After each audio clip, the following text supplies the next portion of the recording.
এত গরমের ভিতর যে কারণে বাধ্য হলাম আজকে গরম বিরোধী খাবার রান্না করতে। তো যত গরমই পড়ুক না কেন, যেই ঘরে ছোট বাচ্চা আছে কিংবা যেই ঘরে বাচ্চাদের ঘর, তো ওরা গরম কিংবা ঠান্ডা কোনো কিছুই আসলে ওরা বুঝতে চায় না। ওদের জন্য ওদের মতো করেই আসলে খাবারগুলো তৈরি করতে হয়। আর এদিকে বিপাকে পড়ি আমাদের মতো গৃহিণীরা। কি বলেন, তাই না? তো সব কিছু মিলেই কিন্তু থাকছে আজকের ব্লগটি। আশা রাখি বরাবরের মতো আজও ভালো লাগবে। হ্যালো এভরিওয়ান, আসসালামু আলাইকুম। আমি সাথী নিউ ডেলি আরেকটি ব্লগ নিয়ে আপনাদের মাঝে হাজির হয়ে গেলাম। এই যে তুড়ি মেরেই বিছনাটা গুছিয়ে ফেললাম।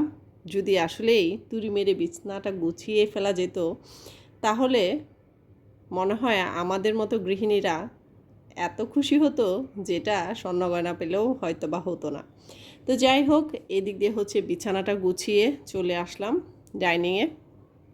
তো দেখা গেছে যে বাচ্চাদের ঘরে যেটা হয়, ওরা কিন্তু মানে খাবার খায় একটা, নষ্ট করে 10টা, এরকম একটা অবস্থা হয়। যে কোনো খাবার টেবিলে ফেলবেই। তো ডাইনিংটা ক্লিন করে চলে আসলাম।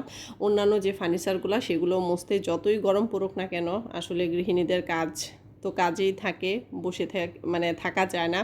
তো সকাল থেকে ভেবেছিলাম যে আজকে এগুলা করব না, মানে শুধু রান্নাবান্নাটাই করে ফেলবো, কিন্তু কি আর করা।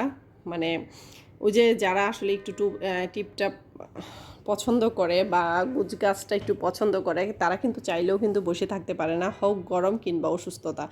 তো যাই হোক, ঘরটরটা একটু গাছ করে নিচ্ছি, যেহেতু একটু পরেই খালা চলে আসবে। আর আমার খালা শুধু ঘর মোছা আর কাপড় ধোয়ার জন্য, উনি অন্য কোনো কাজ করে না। অন্য সব কাজ আমাকেই করতে হয়। তো সেই যার জন্য আসলে এই ফার্নিচারগুলো আগে থেকে আসলে মুছে রাখি। আর দেখা গেছে যে এত মানে বাতাস কিংবা যে রোদ উঠছে, মানে বাতাসের থেকে তো দেখা গেছে রোদের পরিমাণ বেশি। তো অল্প একটু বাতাস আসলে দেখা যায় ঘরে একদম ধুলাবালিতে ভরে যায়। তো প্রতিদিন যদি না মোছা হয়, দেখা যায় একেবারে বাজে অবস্থা হয়ে যায়। আর এই যে যেটা বলতে নিছিলাম, যে যতই গরম পড়ুক না কেন বাচ্চারা আসলে বুঝতে চায় না। তাদের এক কথা যে আজকে ছুটির দিন, আজকে তো একটু পোলাও মাংস খেতেই হবে। তো আমার কাছে আজকে একদম ভালো লাগতেছিল না আমার আপুরা, আমার খুবই খারাপ লাগতেছিল যে আজকে পোলাওটা মানে না হলেই না। আমার কাছে ইচ্ছে করতেছিল যে টক ডাল খাবো, একটা ঝুলের মাছের তরকারি খাবো, সাদা ভাত থাকবে। কিন্তু ওই যে বাচ্চারা আজকে বন্ধের দিন, আজকে কিন্তু এগুলো খেতেই হবে। তো আমি আবার এদিক দিয়ে সিমের বিচির একটা তরকারি বসিয়ে দিলাম। তরকারি বলতে কি, একটা ডাল বসাইছি। যে ওই যে বললাম যে আমি আজকে মানে চিন্তা করছি যে আজকে ডাল খাবো। তো এই জন্য যে পোলাও দিয়ে হলেও আজকে ডাল খাবো। তো যার কারণে সিমের বিচি দিয়ে একটা ডাল রান্না করব, যার কারণে সিমের বিচিটা একটু সিদ্ধ করে নিচ্ছি। আর এই দিক দিয়ে হচ্ছে মুরগিটাও ভেজে নিচ্ছি, যে মুরগিটাও একটা রোস্টও হবে না বা কি বলে তরকারিও হবে না, একটু ভুনা টাইপ। তো সবময় মশলা দিয়ে বসিয়ে দিলাম। আর এটা বলার কিছু নাই, আমরা কম বেশি যারা গৃহিণী, তারা আসলে রান্না করতে করতেই অভ্যস্ত হয়ে গেছি কীভাবে রান্না করতে হয়। সেখানে আর কি আসলে কিছু বলার নাই। আজ কে কোথা থেকে ভিডিওটা দেখছেন অবশ্যই সেটা কমেন্টস করবেন। আর যারা এখন আমার পেজটাকে ফলো করেনি, ফলো দিয়ে পাশে থাকবেন। আর অবশ্যই যদি ভালো লেগে থাকে একটা লাইক কমেন্ট করতে ভুলবেন না। আর এই যে এদিক দিয়ে হচ্ছে একটু মাছের ডিমও রান্না করে ফেলতেছি। তো দেখা গেছে যে মাছের ডিমটা খেতে আমার কাছে ভীষণ ভালো লাগে। তো পোলাওয়ের সাথে ভাবছি যে মুরগি তো ওদের জন্য আছে, আমি একটু মাছের ডিম খাবো।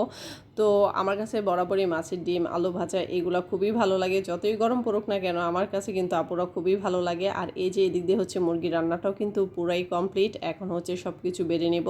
তো খাবার দেখা যায় অনেক সময় যখন বেশি বিরক্ত লাগে, তখন হাঁড়ি পাতিল নিয়েই কিন্তু ডাইনিংয়ে বসে যাই।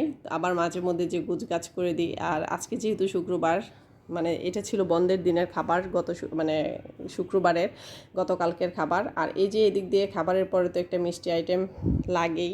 মানে আমার কেন জানি ইদানিং কী হয়েছে, যে খাবারের পরে মনে হয় যে একটু মিষ্টি জাতীয় কোনো কিছু খাই, জানি না বয়স বাড়তেছে কিনা বা ডায়াবেটিসের দিকে যাচ্ছে কিনা আল্লাহই জানে। তো এই যে এদিকে হচ্ছে টেবিলে খাবারও সব দিয়ে দিলাম। আর শুক্রবারে দেখা যায় যে মসজিদ থেকে আসার পরেই কিন্তু খাবারটা দেওয়া লাগে, এমনিতেই দেরি হয়ে যায়। আর এই যে এখানে হচ্ছে ওড়নির জন্য একটা প্লেট সাজিয়ে নিচ্ছি। আসলে বাচ্চাদের একটু সাজিয়ে গুছিয়ে খাবার দিলে কিন্তু বেশ ভালোই লাগে। তো ভিডিওটা কেমন হলো সবাই জানাবেন। আজ এই পর্যন্তই, আল্লাহ হাফেজ।